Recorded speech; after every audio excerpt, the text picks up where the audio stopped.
మన నెట్ఫ్లిక్స్లో money heist web series చూసి వావని జబ్బలు చరుచుకుంటాము. కానీ దాని బాబ్కా హైస్ట్ జర్మనీలో చేశారు దొంగలు. జస్ట్ అలా వచ్చారు, ఇలా 1000 కోట్లు కాదు కాదు, అసలు వెలకట్టలేని అత్యంత విలువైన సంపదను మ్యూజియం నుంచి ఎత్తుకెళ్లిపోయారు. అది కూడా 9 నిమిషాల 8 సెకండ్లలో. ఇది మోడర్న్ హిస్టరీలోనే స్పాక్టాక్యులర్ రాబరీ అని మీడియా సైతం వ్యాఖ్యానించడం విశేషం. అంత భద్రత ఉన్న మ్యూజియంను జనావాసాల మధ్య జస్ట్ ఇలా అత్తగారింటికి అల్లుళ్ళు వచ్చారు, దోచుకుని వెళ్ళిపోయారు అన్నంత సింపుల్ గా చేశారు. దాని పేరు గ్రీన్ వాల్డ్ మ్యూజియం. ప్రపంచంలోనే అత్యంత పురాతనమైనది. జర్మనీలోని డ్రెస్డెన్ నగరం నడిబొడ్డున ఉన్నది. దీనిని ఏర్పాటు చేసింది అగస్టస్ II. నాటి పోలాండ్ రాజు సాక్సోని అత్యంత విలువైన, అరుదైన, మానవులు లెక్క కట్టలేని వస్తువులను సేకరించి వాటిని మ్యూజియంలో పెట్టించారు. దాదాపుగా 3000 ఐటమ్స్ ఉన్నాయి. వీటి విలువ కొన్ని లక్షల కోట్లు. ఇందులో బంగారం నుంచి వజ్రాలు, ముత్యాలు, డైమండ్స్ పొదిగిన కత్తులు ఇలా ఎన్నో ఉన్నాయి. కానీ 2 మాత్రం తెగ పాపులర్. ఒకటి గ్రీన్ డైమండ్, మరొకటి ఈగిల్ డైమండ్. ఇవి దాదాపుగా 300కు పైగా చిన్న చిన్న వజ్రాలు పొదిగిన ఆభరణాలు. పోలాండ్ రాణి దీనిని ధరించేవారు. దానిని కూడా మ్యూజియంలో పెట్టించాడు నాటి రాజు. ఈ మ్యూజియంను నాటి నుంచి తరాలు మారినా కూడా జాగ్రత్తగా అత్యంత కట్టుదిట్టమైన భద్రతతో కాపాడుకుంటూ వస్తున్నారు. మన దేశంలో అయితే ఈ పాటికి రాజకీయ నాయకులు మొత్తం నాకేసేవారే. తిరుపతికి వచ్చిన ఆభరణాలు మింగేస్తున్నారు, ఇక వీటిని ఉంచేవారా? కానీ జర్మనీ మాత్రం అత్యంత అరుదైన ఈ సంపదను భవిష్యత్తు తరాలు చూసేందుకు కాపాడుతూ వస్తోంది. కానీ పక్కా ప్లాన్తో రెక్కి నిర్వహించారు. చాలా సింపుల్ గా ఎత్తుకెళ్లిపోయేందుకు ప్లాన్ చేశారు దొంగలు. నవంబర్ 25, 2019 ఉదయం 4:06 6గురు దొంగలు ఓ ఆడి కారులో వచ్చారు. కారును దూరంగా రోడ్డు మీద ఉంచారు. ఆ తర్వాత కూల్ గా మ్యూజియం కు పవర్ సప్లై చేసే జంక్షన్ బాక్స్ దగ్గరకు వెళ్లారు. రోడ్డు మీద ఉన్న సర్క్యూట్ బ్రేకర్ ప్యానెల్ కు నిప్పు పెట్టారు. జస్ట్ 1 మినిట్ లో ఆ వీధి మొత్తం పవర్ పోయింది. అక్కడి నుంచి 4 నిమిషాల్లో గ్రీన్ వాల్డ్ మ్యూజియం దగ్గరకు చేరుకున్నారు.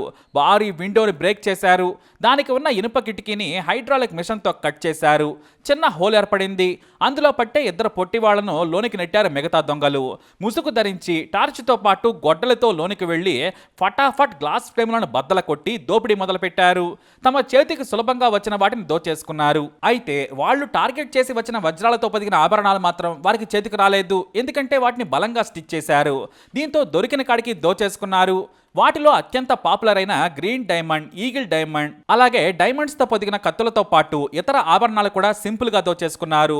క్వీన్ అమెలీ అగస్టస్ కు ఎంతో ప్రీతిపాత్రమైన వైట్ ఈగిల్ చాలా పాపులర్. 15 పెద్ద వజ్రాలు, 100 చిన్న వజ్రాలతో పాటు 16 క్యారెట్ల స్టార్ డైమండ్ ను కూడా దొంగలు దోచేసుకున్నారు. ₹2 కూడా ఎత్తుకెళ్లిపోయారు. అంటే చాలా పక్కాగా వారు కావలసిన గదికి వచ్చి కేవలం 9 నిమిషాల్లో దోచుకుని బయటపడ్డారు. అయితే గేటు దగ్గర ఉన్న కారు దగ్గరకు దొంగలు పరిగెడుతుంటే బయట వైపు ఉన్న సెక్యూరిటీ గార్డ్స్ చూసి దొంగలు అని అడిచారు. కానీ దొంగలు గొడ్డలను చూపించడంతో పాటు తుపాకీని కూడా ఎక్కుపెట్టడంతో సెక్యూరిటీ గార్డ్స్ పారిపోయారు. ఆ సెక్యూరిటీ గార్డ్స్ దొంగలతో ఫైట్ చేయలేరు. ఎందుకంటే వారి దగ్గర చిన్న కర్రలు, టార్చులు తప్ప ఏమీ లేవు. కరెంటు పోవడంతో 5గురు సెక్యూరిటీ గార్డులు ఓ చోట చేరి హాయిగా ముచ్చట్లలో మునిగిపోయారు. కానీ లోపల వెనుక వైపు గదిలో దొంగతనాన్ని గుర్తించలేకపోయారు. దొంగలు హాయిగా కారులో పారిపోయారు. వాళ్ళు వెళ్లిపోయిన తర్వాత ఫోన్లలో పోలీసులకు సమాచారం ఇచ్చారు. 5 నిమిషాల తర్వాత 5 కార్లలో పోలీసులు వచ్చారు. కరెంటు పోవడంతో అలారం పనిచేయలేదు. దీంతో సెక్యూరిటీ గార్డులు అలర్ట్ కాలేదు. కానీ సీసీ కెమెరాలకు సపరేట్ ఇన్వర్టర్ ఉండడంతో అవి పనిచేస్తూ ఉన్నాయి. అందులో చూడగా 2 దొంగలు గ్లాసులను బ్రేక్ చేస్తూ విలువైన వాటిని దోచుకొని సంచుల్లో వేసుకోవడం కనిపించింది. వెంటనే సిటీ సెంట్రల్ సెక్యూరిటీ కమాండ్ ను అలర్ట్ చేశారు. కానీ పోలీసులు ఆ సమయానికి సెక్యూరిటీతో సిటీ మొత్తం నింపిన హైవేలు బ్లాక్ చేసినా కూడా అప్పటికే దాటేసిపోయారు. అసలు లక్షల కోట్ల విలువైన మ్యూజియం దగ్గర ఆయుధాలు లేని సాధారణ గార్డ్స్ ని రక్షణగా పెట్టడం ఏంటని పెద్ద దుమారమేరేగింది. పోలీసులు హంతకుల ఆచూకీ చెప్పిన వారికి భారీ మనీ ప్రైజ్ ను కూడా ప్రకటించారు. ఇక పోలీసులు అరబ్ తెగకు చెందిన బెర్లిన్ లో సెటిల్ అయిన పాత నేరస్తుల ఇళ్లపై దాడి చేశారు. డిసెంబర్ 20, 2020 ఓ అనుమానితుడిని అదుపులోకి తీసుకున్నారు పోలీసులు. ఆ దొంగ గతంలో దాదాపు 10 కిలోల బంగారు నాణ్యాన్ని ఎత్తుకెళ్లాడు. 2017లో బోర్డ్ మ్యూజియం నుంచి దానిని ఎత్తుకెళ్లి మొక్కలు చేసి అమ్ముకున్నాడు. అతని పేరు అబ్దుల్ మజీద్ రెమ్మో. ఇతని ద్వారా మహమ్మద్ రెమ్మోను అదుపులోకి తీసుకోగా 6గురు పేర్లు బయటకొచ్చాయి. ఒక దొంగ తప్పించుకోగా 5గురు పోలీసులకు చిక్కారు. దాదాపుగా ఏడాది పాటు విచారణ చేయగా గ్రీన్ డైమండ్ తప్ప మిగతావి దొరికాయని మీడియాకు తెలిపారు పోలీసులు. కానీ వాటి సంఖ్య ఎంతనేది మాత్రం చెప్పలేదు. మొత్తం 6గురు దొంగతనం చేశారు. ఓ వ్యక్తి దేశం దాటి పారిపోయినట్లు పోలీసులు మీడియాకు తెలిపారు. చాలా వరకు డైమండ్స్ పాడైపోయాయని, మరికొన్ని చెదిరిపోయి కళ తప్పాయని కూడా తెలియజేశారు. వాటి విలువ తెలియని దొంగలు అజాగ్రత్తగా వాటిని పడేశారు. అయితే కొన్నింటిని అమ్మేశారని సమాచారం. వాళ్లతో కూడా కలుపుకుంటే మొత్తం గ్యాంగ్ 40 మంది ఉంటారని పోలీసులు అనుమానం వ్యక్తం చేస్తున్నారు. చెప్తున్నారు. అయితే ఈ 5గురు మాత్రం మిగతా వారి వివరాలను బయటకు చెప్పడం లేదు. దొంగలను ఎలా పట్టుకున్నారు, విలువైన దొంగతనానికి గురైన వాటిని ఎలా పట్టుకున్నారనే విషయం పోలీసులు మీడియాకు చెప్పకపోవడం విశేషం.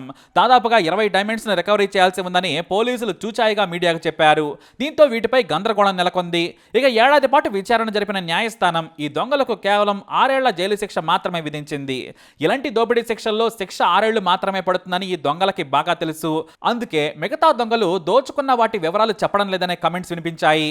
ఎందుకంటే 6 ఏళ్ల శిక్ష తర్వాత అత్యంత విలువైన ఆ వజ్రాలను అమ్ముకుంటే హాయిగా 2 తరాలు బతికేయొచ్చు. అందుకే దొంగలు చాలా వ్యూహాత్మకంగా వ్యవహరించారనే కమెంట్స్ వినిపించాయి. మొత్తానికి ఈ దొంగతనం ప్రపంచంలోనే ఫేమస్ అయింది. కేవలం 9 నిమిషాల 8 సెకండ్లలో కొన్ని లక్షల కోట్లు కొట్టేశారు. అది కూడా అత్తారింటికి అల్లుళ్ళు వచ్చినట్లు వచ్చారు. మరి ఈ మనీ హైస్ట్ పై మీ అభిప్రాయాన్ని కమెంట్ ద్వారా తెలియజేయండి. ఇలాంటి ఇన్ఫర్మేషన్స్ కోసం వీడియోని లైక్ చేయండి, షేర్ చేయండి, మా ఛానల్ని సబ్స్క్రైబ్ చేసుకోండి.